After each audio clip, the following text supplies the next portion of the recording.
I had spent 3 days preparing for this dinner, not just any dinner, but the annual family gathering, a tradition I cherished more than life itself.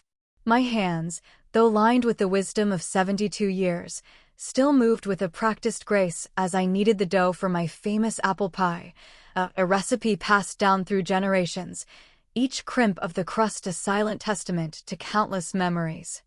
The aroma of cinnamon and baked apples already wafted through my small, meticulously kept kitchen, mingling with the savory scent of the slow-roasted lamb, a dish Mark, my son, always claimed was his absolute favorite.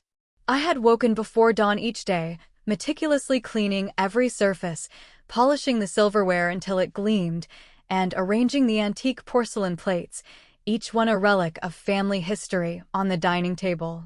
It was not merely a meal, it was an act of love, a tangible manifestation of my unwavering devotion to my family, a silent plea for connection in a world that often felt increasingly distant. This year, I had decided to do something different for myself. For weeks, I had felt a quiet yearning for a change, a subtle rebellion against the creeping invisibility that seemed to accompany old age. I wanted to feel vibrant, seen, appreciated. So, with a flutter of nervous excitement, I had booked an appointment at a new salon, one that promised modern styles and a fresh perspective. I had envisioned something elegant, perhaps a soft wave or a stylish bob that would frame my face, a subtle nod to the woman I still felt myself to be inside. The stylist, a young woman with bright, eager eyes, had convinced me to try something bolder, a more contemporary cut that she assured me would take years off. I had hesitated, then, swept up in her enthusiasm and my own desire for transformation, I had agreed. The result, when I finally looked in the mirror, was unexpected. My usually soft, silver hair was now a cascade of tight, almost architectural curls, framing my face in a way that felt both alien and strangely defiant. It was certainly modern, but perhaps not in the way I had imagined. Still, I told myself it was a change, a statement. I had hoped it would be a pleasant surprise, a conversation starter, a sign that I was still capable of embracing new things. The doorbell chimed precisely at 6 o'clock, a sound that usually filled me with warmth and anticipation.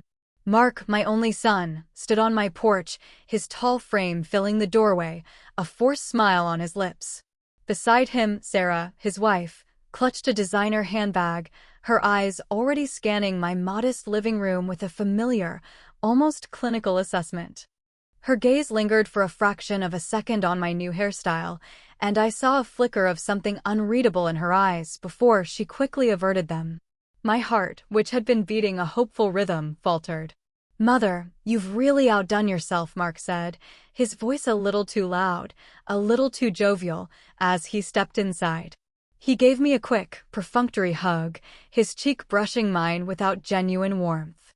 Sarah offered a tight-lipped smile that did not reach her eyes. "Elena, darling, you look different," Sarah drawled, her voice dripping with a saccharine sweetness that always set my teeth on edge. Her eyes, however, were fixed on my hair, a barely perceptible smirk playing on her lips. I felt a blush creep up my neck. Had I made a mistake? The other guests began to arrive, my granddaughter, Emily, with her husband, David, and their 2 boisterous children, Leo and Mia. My niece, Clara, and her husband, Robert, also joined us. The house, usually so quiet, filled with the cacophony of greetings, laughter, and the excited squeals of the children. I tried to push Sarah's comment from my mind, focusing instead on the joy of having my family around me. I had set out an array of appetizers, my homemade cheese puffs, olive tapenade, and a platter of fresh vegetables, hoping to entice them before the main course. As everyone settled in the living room, drinks in hand, the conversation flowed, but I noticed a subtle shift in the atmosphere whenever I tried to join in. It was as if my voice, once a respected presence, had become a background hum, easily dismissed. I tried to share a story about my day at the salon, hoping to elicit a positive reaction, or at least a polite inquiry. "You know," I began, a little too brightly, "I decided to try something new with my hair today." "It's quite a modern style," the stylist said. I gestured vaguely towards my head, feeling a surge of self-consciousness. Mark, who had been engrossed in a conversation with David about stock market trends, barely glanced up. "Oh, really, Mother? Looks interesting." He dismissed it with a wave of his hand, turning back to David. Sarah, however, seized the opportunity. She leaned towards Clara, covering her mouth with her hand, but her stage whisper was perfectly audible. "Did you see Elena's hair? It looks like she stuck her finger in a light socket. Honestly, at her age, trying to be trendy? It's just sad."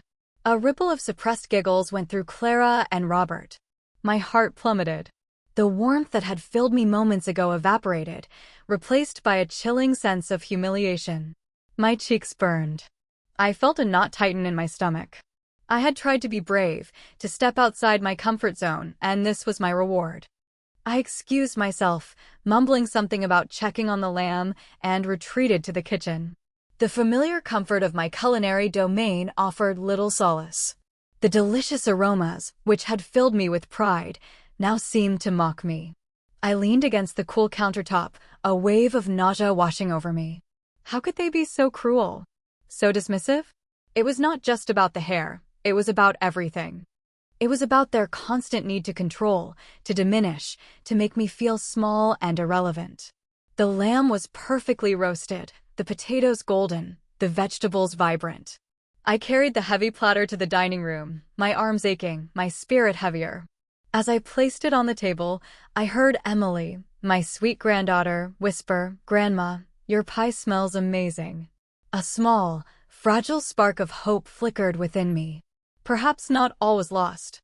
But then, as everyone gathered around the table, the comments resumed. "Mother, why is your hair so curly?" Mark asked, a hint of amusement in his voice, as if he were discussing a peculiar garden gnome.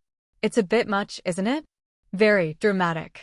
Sarah chimed in, her voice dripping with feigned concern. "Oh, Elena, dear, did you try that new salon? I heard they can be a bit experimental. Perhaps a more classic look would suit you better. Something less distracting." My face flushed crimson. I felt everyone's eyes on me, some with pity, others with thinly veiled amusement. I wanted to disappear, to sink into the polished floorboards and vanish. I had spent so much time, so much effort, so much love on this meal, on this gathering, on myself, only to be met with such casual cruelty. "It's just a new style," I managed to say, my voice barely a whisper, my throat tight with unshed tears. "Well, it's certainly memorable," Clara added, stifling a giggle behind her hand. Robert, ever the follower, nodded in agreement, a smug look on his face. The conversation then shifted seamlessly to their lives, their achievements, their plans. Mark recounted a recent business trip to Dubai, detailing the lavish hotels and exclusive deals. Sarah interjected with anecdotes about her charity work, emphasizing her importance in the community. Emily spoke about her children's school achievements, while David discussed his latest golf handicap. I sat there, a silent observer, the food on my plate growing cold, my appetite long gone. Each bite I forced myself to take felt like ash in my mouth. I tried to contribute, to share a thought about a book I had recently read, a historical novel that had deeply moved me. I was reading about the Roman Empire the other day, and it struck me how cyclical history truly is. Mark cut me off, mid-sentence. "Mother, please, no history lessons at the dinner table. We're trying to enjoy a pleasant evening." He smiled condescendingly, as if I were a child who had interrupted an adult conversation. Sarah then turned to me, her voice suddenly firm, almost accusatory. "Elena, speaking of history, we need to discuss your will. Mark and I were talking, and we think it's time to formalize things. For everyone's peace of mind, you understand." My blood ran cold. The sudden shift in topic, the abruptness of her tone, it was a calculated strike. They had chosen this moment, this family dinner I had so lovingly prepared, to discuss my mortality, my possessions, as if I were already a relic, a piece of property to be divided. "My will is my business," I said, my voice trembling, but trying to maintain a semblance of control. "It is not something to be discussed at a family dinner." "Nonsense, Mother," Mark interjected, his voice losing its forced joviality and hardening into something colder. "It's for the best." We just want to make sure everything is in order. You're not getting any younger, and we need to plan for the future." His words were like daggers, each one piercing my already wounded spirit. The implication was clear. I was a burden, a problem to be managed, my future a logistical inconvenience for them. The rest of the dinner passed in a blur of forced smiles and strained conversation. I felt a profound sense of isolation, a chilling realization that the people I loved most, the people I had poured my life into, saw me only as an obstacle, a fading presence whose assets were more valuable than her well-being. The delicious food, once a source of pride, now tasted like bitter ashes. The laughter of my grandchildren, usually a balm to my soul, seemed distant, almost mocking.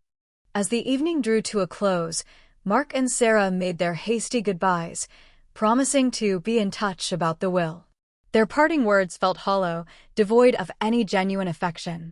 Emily, bless her heart, gave me a tight hug, a silent acknowledgement of the pain she must have sensed. "Grandma, your pie really was the best," she whispered, a small act of kindness that was a lifeline in the swirling darkness of my despair. After they all left, the silence in my house was deafening. The lingering scent of roasted lamb and apple pie, once comforting, now felt like a cruel reminder of the evening's humiliation. I walked through the quiet rooms, picking up discarded napkins, straightening chairs, my movements slow and heavy. My eyes fell upon my reflection in the hallway mirror. The modern hairstyle, which had been the catalyst for their cruel jokes, now seemed to mock me. It was a stark reminder of my foolish attempt to fit into a world that no longer seemed to want me, a world where my efforts were dismissed, my presence tolerated, and my very being ridiculed. A wave of profound sadness washed over me, followed by a simmering rage. Not just for the comments about my hair, but for the years of subtle slights, the condescending tones, the unspoken assumptions that I was no longer capable, no longer relevant. They had taken my kindness for granted, my generosity for weakness. They had seen my love as a commodity, my life as a resource to be exploited. I sat down at the dining table, amidst the remnants of the feast, the half-eaten pie, the scattered crumbs. My mind replayed the evening's events, each painful word, each dismissive glance. The laughter, the whispers, the cold, calculating discussion about my will. It was a betrayal, a profound wound inflicted by those who should have been my greatest comfort. But beneath the pain, a new feeling began to stir, a quiet, resolute determination. They thought they knew me. They thought they had me figured out. They thought they could walk all over me. But they were wrong. They were so utterly, completely wrong. The gift I had for them was not what they expected. And it would change their lives, indeed. The silence that followed their departure was not merely the absence of sound. It was a heavy, suffocating blanket woven from their disdain and my own profound despair. The house, usually a sanctuary of peace, now felt like a mausoleum of broken dreams. I wandered through the rooms, my fingers tracing the familiar contours of furniture, each piece a silent witness to a life I had built with love and sacrifice. The scent of roasted lamb, once a comforting aroma, now clung to the air like a cruel mockery, a reminder of the feast they had so casually desecrated with their scorn. I found myself standing in front of the dining table, the remnants of the meal scattered like debris after a storm. A half-eaten slice of my apple pie sat forlornly on a plate, its once vibrant crust now dull and unappealing. I reached out, my hand hovering over it, but the thought of food churned my stomach. My gaze drifted to the hallway mirror, and I saw my reflection, a woman with tired eyes and a new, unfamiliar hairstyle that now seemed less a statement of defiance and more a monument to my foolish hope. The tight curls, which the stylist had promised would take years off, instead highlighted the weariness etched around my eyes, the lines of worry deepening on my forehead. I felt a wave of self-loathing wash over me. Why had I allowed myself to be so vulnerable? Why had I believed, even for a moment, that they would see me, truly see me, beyond the caricature of an aging woman? The humiliation of Sarah's whispered comment, the dismissive wave of Mark's hand, the collective snickers of Clara and Robert, it all replayed in my mind, a relentless loop of agony. It was not just about the hair, it was about the years of subtle slights, the condescending tones, the unspoken assumptions that I was no longer capable, no longer relevant. They had taken my kindness for granted, my generosity for weakness. They had seen my love as a commodity, my life as a resource to be exploited. The next morning, the sun, usually a welcome beacon, seemed to mock my heavy heart. I felt a profound weariness that went beyond physical exhaustion. It was a soul-deep fatigue, born of betrayal and profound disappointment. I tried to go about my usual routine, watering my beloved orchids, reading the morning paper, sipping my tea on the porch, but every action felt hollow, devoid of its usual meaning. The joy had been drained from my world, leaving behind a stark, gray landscape. I found myself staring blankly at the crossword puzzle, unable to focus on even the simplest clues. My mind kept returning to Sarah's chilling words, "We need to discuss your will." It was not a request, it was a demand, delivered with the cold precision of a surgeon's scalpel. Just as I was contemplating a second cup of tea, the phone rang, its shrill sound piercing the quiet morning. It was Mark. His voice, usually so measured, held an edge of impatience. "Mother, Sarah and I would like to come over this afternoon to discuss the will. Say, 2 o'clock? We have a tight schedule." My hand tightened around the receiver. "Mark," I began, trying to keep my voice steady, "I told you last night, my will is my private business. It is not up for discussion." A sigh, sharp and exasperated, came through the line. "Mother, please do not be difficult.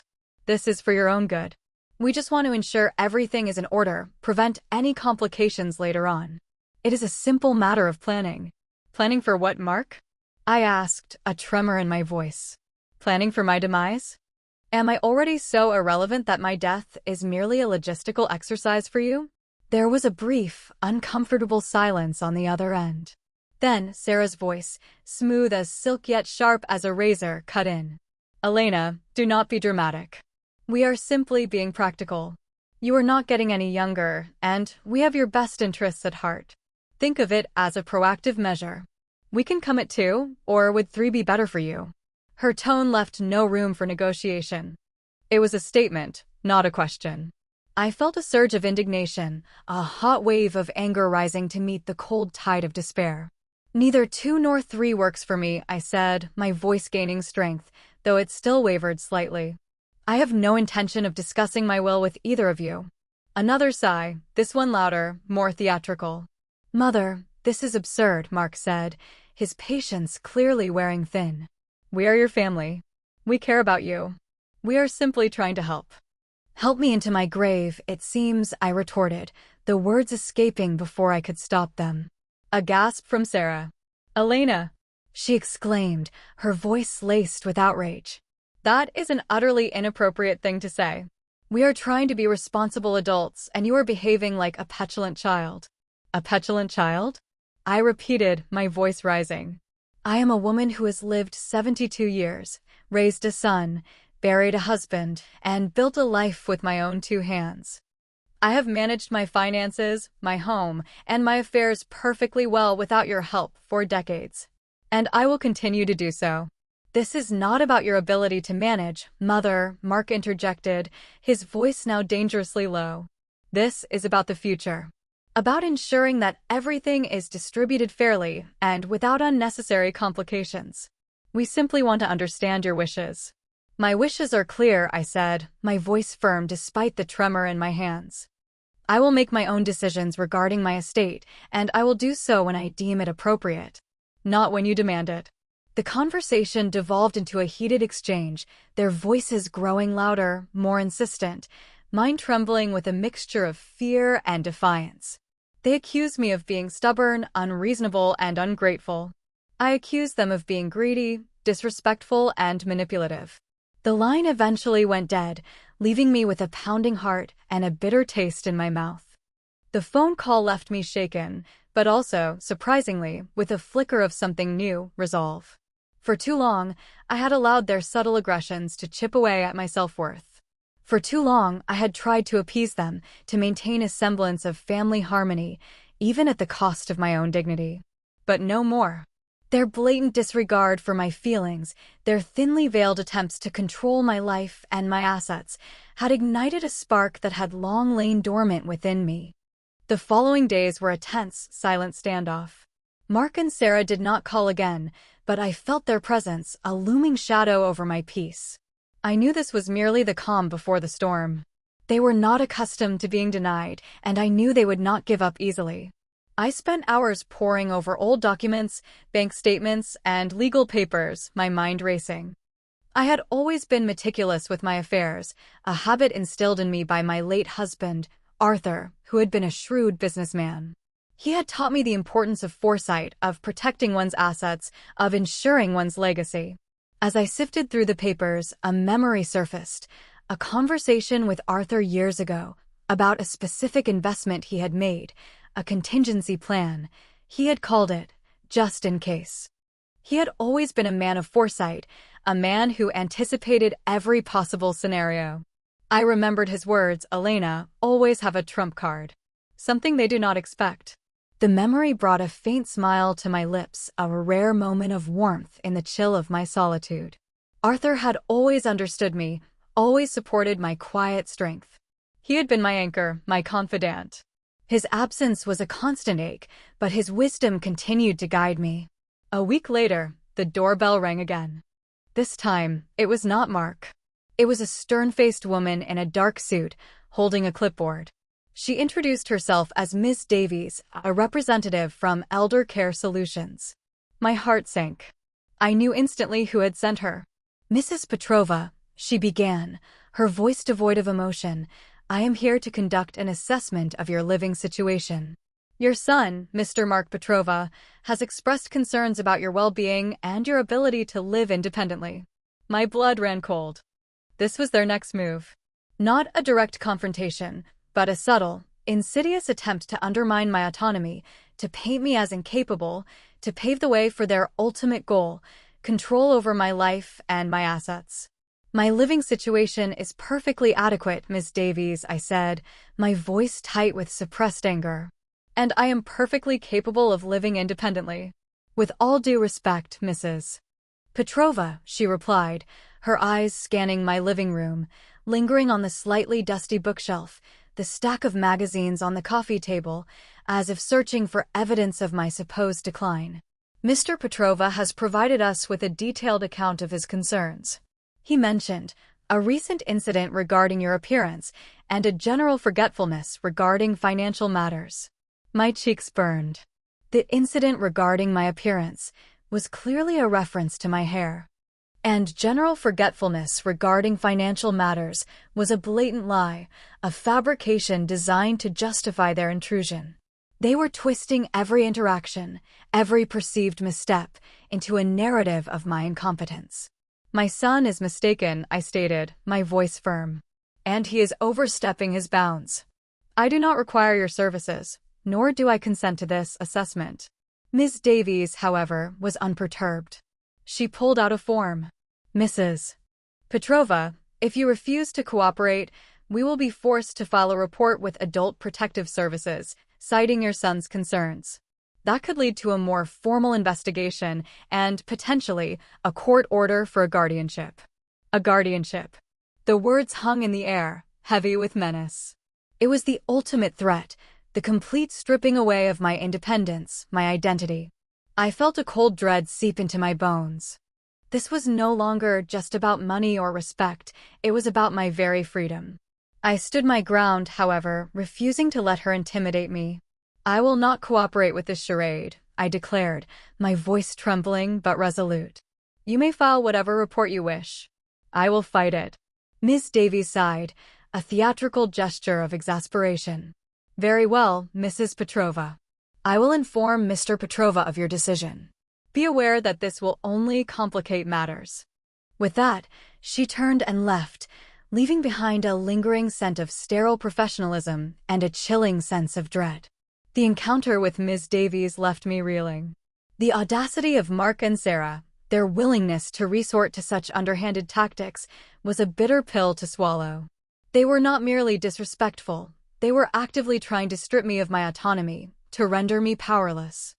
The thought of a guardianship, of strangers making decisions about my life, my home, my finances, filled me with a primal fear. I had always prided myself on my independence, on my ability to navigate life's challenges with resilience. To have that taken away, to be deemed incapable, was a fate worse than death. I spent the next few days in a state of heightened anxiety, every phone call, every knock at the door, sending a jolt of fear through me. I felt like a prisoner in my own home, constantly on edge, constantly anticipating their next move. Sleep became a luxury I could not afford, my nights filled with restless tossing and turning, my mind racing with scenarios of what they might do next. I felt a profound sense of isolation, a crushing weight of loneliness. Who could I turn to? Emily, my granddaughter, was kind, but she was young, with her own family and responsibilities. I did not want to burden her with my troubles. My friends, most of them, were either gone or too frail to offer anything more than sympathy. One afternoon, as I sat staring out the window, watching the leaves fall, a sense of profound despair washed over me. I felt utterly defeated, a fragile old woman against a relentless tide of greed and disrespect. Tears, hot and bitter, streamed down my face. I cried for my lost husband, for the life we had built, for the family that had once been a source of joy and now brought only pain. I cried for myself, for the indignities I had endured, for the future that seemed to be slipping away. But then, amidst the tears, a memory resurfaced, sharp and clear. It was a conversation with Arthur years ago, when we were discussing our retirement plans. He had spoken of a contingency fund, a separate account, carefully managed and invested, designed to provide for my absolute independence, no matter what. He had always been so thoughtful, so protective. He had envisioned a future where I would never be beholden to anyone, a future where I would always have the freedom to choose. I remembered the name of the bank, a small, discreet institution in a neighboring town, one that Arthur had trusted implicitly. I remembered the safe deposit box, the key hidden in a small, ornate box on my dresser, a box I had not opened in years. A flicker of hope, small but persistent, ignited within me. Could this be it? Could this be the trump card Arthur had spoken of? The next morning, with a newfound sense of purpose, I dressed meticulously, choosing my most elegant suit, a deep blue one that Arthur had always admired. I styled my hair, not in the modern curls that had caused so much ridicule, but in a classic, elegant bun, a style that made me feel strong and dignified. I looked at myself in the mirror, and for the first time in days, I saw not a frail old woman, but a woman with resolve, a woman who was ready to fight. I drove to the bank, my hands gripping the steering wheel, my heart pounding with a mixture of apprehension and excitement. The bank was small, unassuming, tucked away on a quiet street. Inside, the atmosphere was hushed and respectful. I approached the counter, my voice steady as I requested access to my safe deposit box. The clerk, a kindly-looking man with silver hair, recognized the name and led me to a private room. Inside the box, nestled among old letters and sentimental trinkets, was a thick envelope. My hands trembled as I opened it. Inside were documents, meticulously organized, detailing investments, properties, and accounts I had long forgotten, or perhaps never fully understood. Arthur had been a man of quiet genius, and his foresight was truly astonishing. There was a substantial portfolio of stocks, bonds, and real estate holdings, all managed by a discreet financial advisor he had trusted implicitly. There was also a deed to a small, charming cottage by the sea, a place he had always dreamed of retiring to, a secret he had kept, a surprise he had planned for us. The sheer scale of it all took my breath away. It was far more than I had ever imagined, far more than I had ever needed.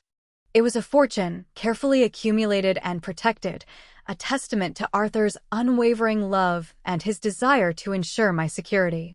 As I read through the documents, a profound sense of peace settled over me, replacing the anxiety and despair that had plagued me for weeks. This was not just money, it was freedom. It was independence. It was the ability to live my life on my own terms, without fear of their manipulation, without their condescending help. Arthur, even in his absence, had given me the ultimate gift.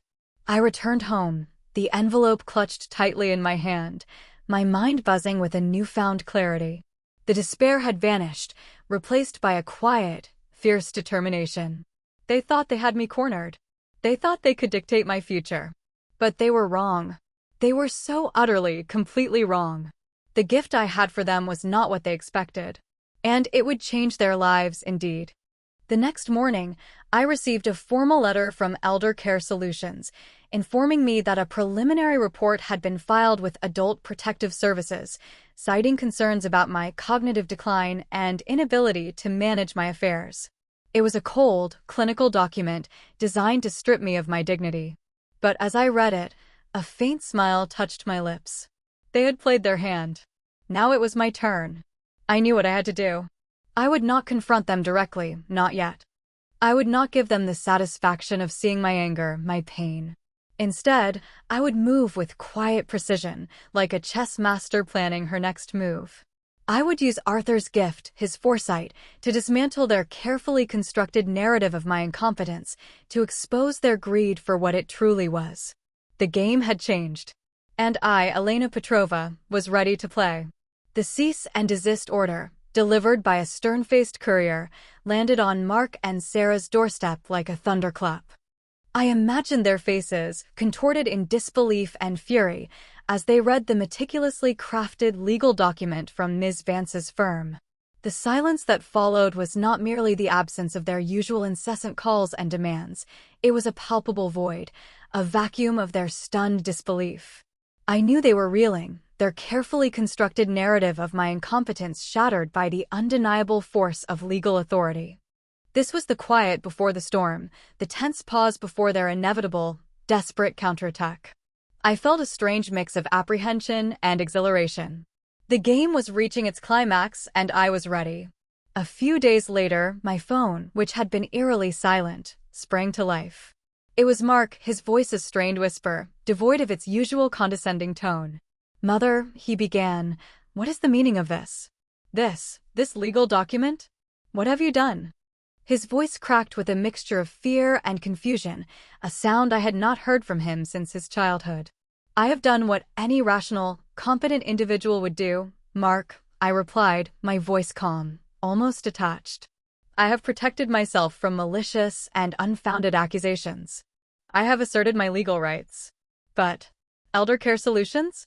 A cease and desist? Mother, you are making a terrible mistake. You are ruining everything."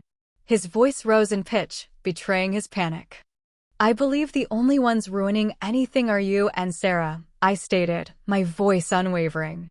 "Your attempts to declare me incompetent, your thinly veiled threats, your blatant disregard for my well-being, those are the actions that have led us to this point."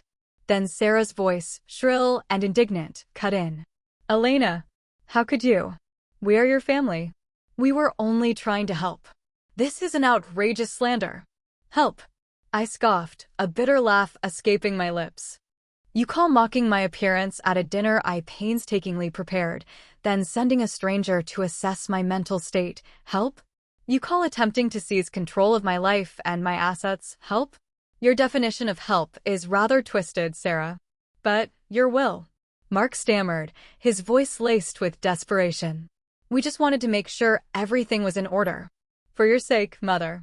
"My will is my business, Mark," I said, a cold finality in my tone. "And it has been revised to reflect my true wishes. You need not concern yourselves with it any longer." A stunned silence descended upon the line. I could almost hear their minds racing, trying to comprehend the implications of my words. They had assumed my will was a static document, a guarantee of their future inheritance.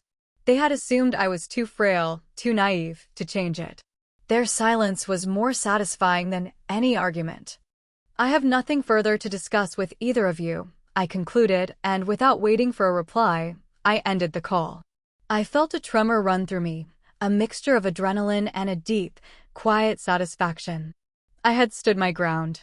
I had spoken my truth. And for the first time in a long time, I felt truly free. The next few weeks were a period of intense activity and quiet transformation.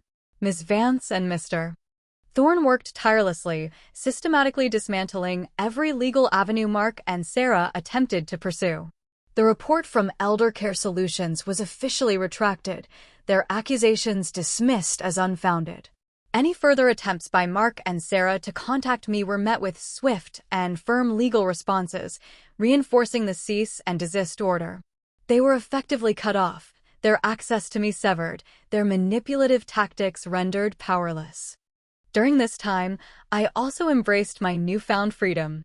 I began to explore the charming seaside cottage Arthur had secretly purchased, a hidden gem nestled amidst rolling dunes and the soothing sound of crashing waves.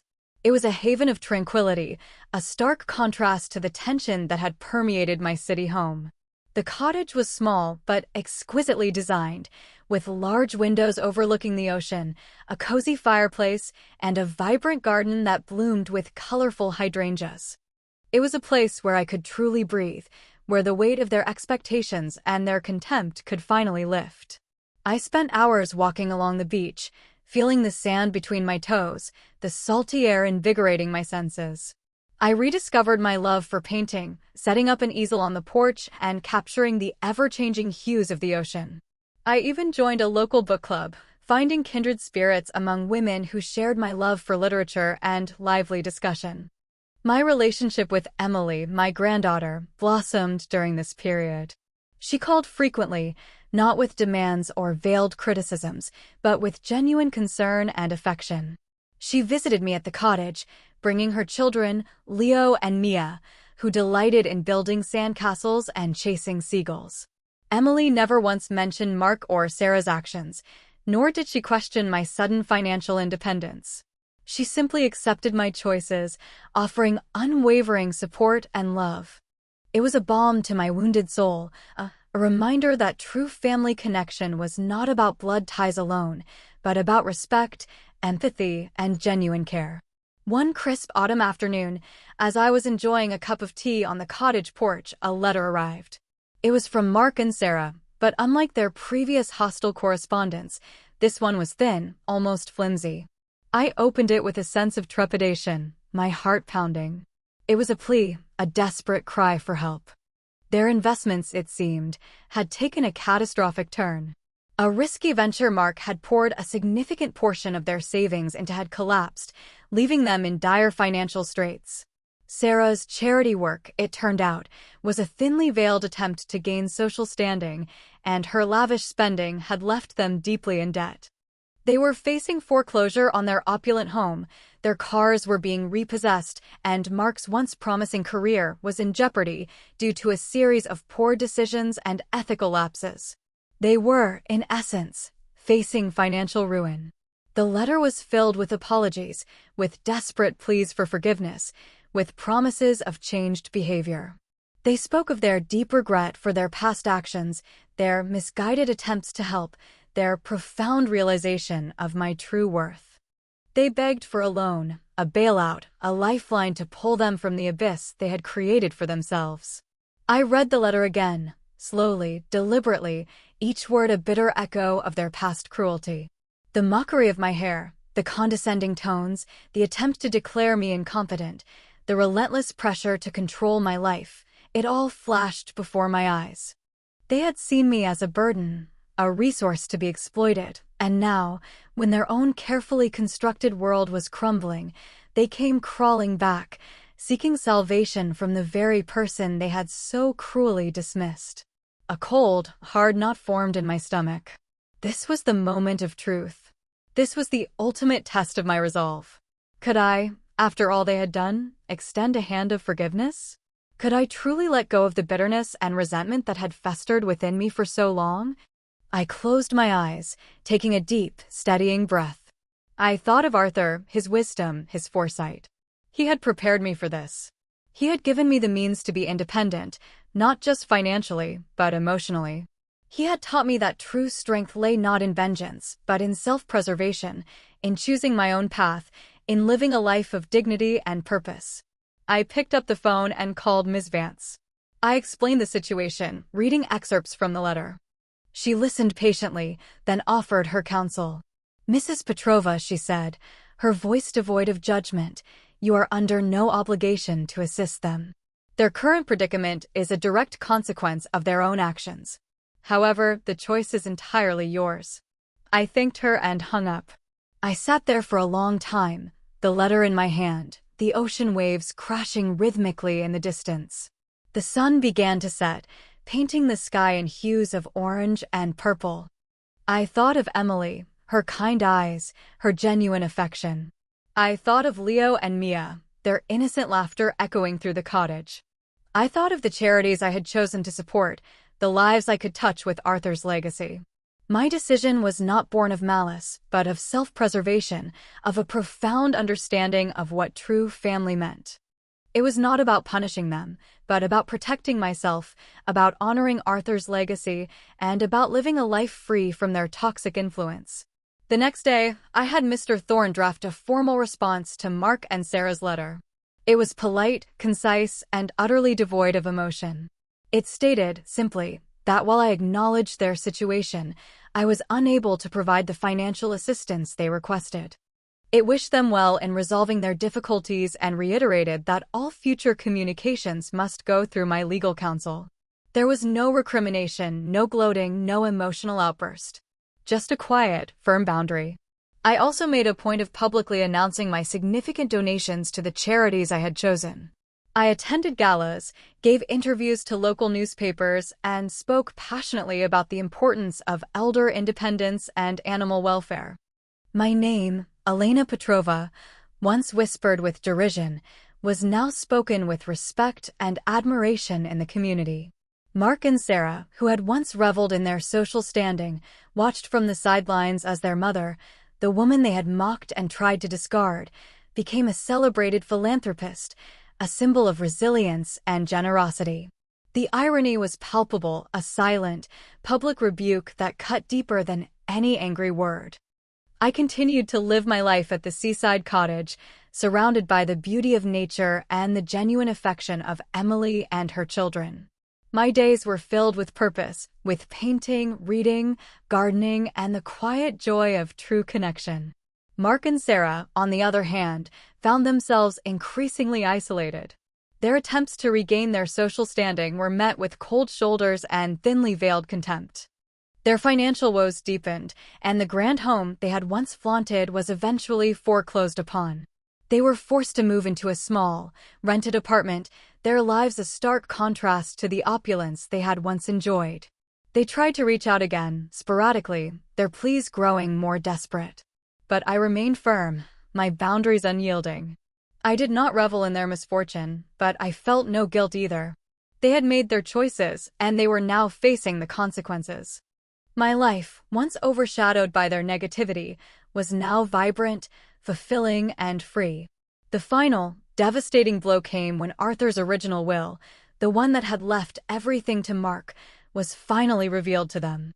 Not by me, but by a legal technicality during their bankruptcy proceedings.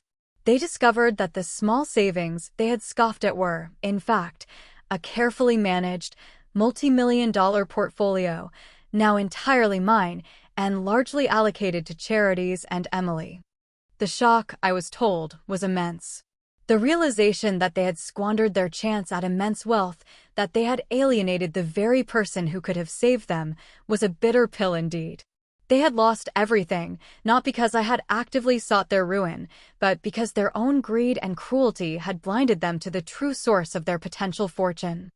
I, Elena Petrova, had found my palace, not in bricks and mortar, but in the quiet dignity of my independence, in the unwavering love of those who truly cared, and in the profound satisfaction of living a life on my own terms. The gift I had for them was not what they expected. It was the gift of consequences, a mirror reflecting their own actions, and it had indeed changed their lives forever.